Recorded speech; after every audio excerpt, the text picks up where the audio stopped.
February 25th, Brian Johnson. Welcome to 365 Christian Men, where every day we aim to inspire and encourage with real-life stories about men.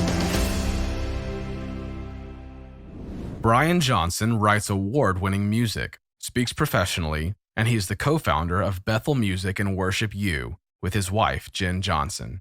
WorshipU offers courses in all aspects of worship ministry. Brian strives to combine expert musicianship and songwriting with prophetic worship. He and Jenn help worshipers take hold of their true identities and pursue intimacy with God above all else. Although, this passion didn't come without problems. Here's a story about a milestone in Brian's life. When you've reached the end of yourself, you're finally free to rely on God. Standing near the Sacramento River, Brian Johnson watched his son turn over rocks in the search for lizards. Suddenly, he felt a heavy pressure on his chest, and his heart began to pound. The panic and anxiety set in. The air seemed thin. Brian tilted his head up and tried to take a deep breath, but he couldn't. His thoughts raced, and he tried to figure out what was happening to him. When he was a kid, he had panic attacks, but this was different. This force was stronger. Brian then yelled to his son that they were out of time to look for lizards. They climbed into his car, and he drove towards home. If he could just get back home, he would feel better. His son chatted about lizards, but Brian couldn't focus. The air was being sucked out of him, and the weight on his chest increased. The 5-minute drive home seemed like it took an eternity. At home, Brian told his son to go inside as he walked along the trail beside their home, trying to catch his breath. His wife ran out to him and wrapped her arms around his shoulders. "Babe, I feel like I'm losing my mind," he whispered. Then he knelt to stop his head from spinning. "Slow down, just breathe. It'll be okay. You're all right," she said. But it wasn't okay. This was hell. He got to his feet again and they walked in the house. Worship music was playing in every room, but the peace it usually brought was missing. The verses, music, and the words he used to say in moments of panic were not working. He was still flooded with a hopeless, alone, and overwhelming feeling that made him feel trapped in his own mind, unable to escape. He was convinced he was sliding into insanity. He couldn't connect with anyone or focus on anything. The darkness was closing in on him, and he didn't know how to stop it. He tried to sing and pray. "This has to stop. I can't breathe. I'm suffocating." Time passed. Suddenly, the air in the room seemed electric, and something pulled him deeper into the blackness, and he tried to fight it, but his strength was failing. His wife dialed 911 and called his parents. Still pacing, a moment of clarity pierced through. He had to decide whether to fight this or let it drag him down. He walked to his wife and kids and said, "This is when God becomes real." He knew his battle had just begun. Freedom would come, but it would take the next 6 months and not just the next 6 hours. It was a grueling process. The stress of life bore down on him, and even with the help of medication, there was no relief. Brian decided enough was enough. He uncovered the root of his anxiety.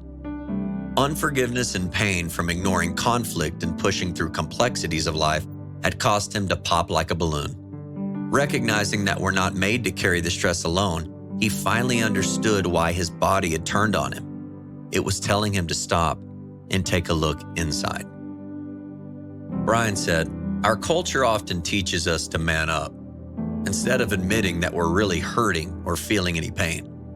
We were designed to feel the pain and bring it to the Father. That's what Jesus did. He felt the pain and he laid it at the Father's feet.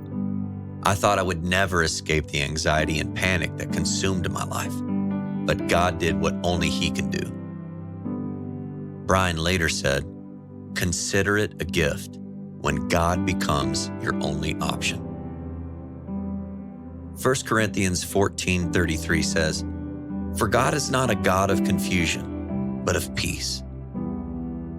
Is there a place in your life where you need to be real with God?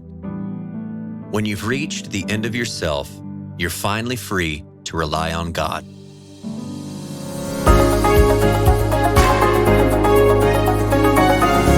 Well, good day, 365 Christian men.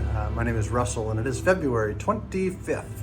And like me, you probably just heard the podcast around it with a gentleman named Brian Johnson, who, at the beginning of that story, seemed to have everything going his way. A wonderful wife, money in the bank, and kids, and trips to the river, and all the good things that we hope will happen. And then, as you heard, the wheels came off, and started questioning why that was, had a panic attack, and started to challenge some personal challenges with mental illness.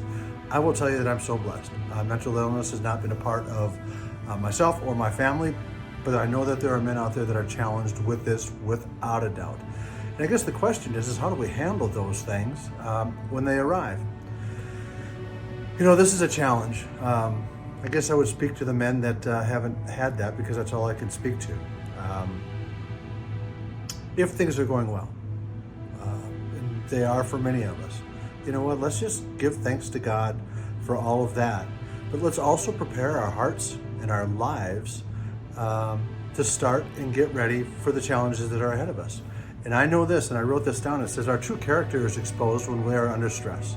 How do we respond to it so something good can come from it?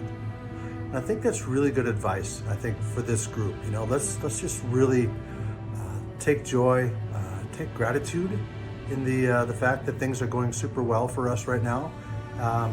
Romans will tell us this too. Paul said this, we can rejoice too when we run into problems and trials, for we know that they are good for us and they help us learn to endure. So I think that's good advice for all of us on this day is let's take the great things that are happening in our life, enjoy them, but plan for the things that may be ahead. God bless you all.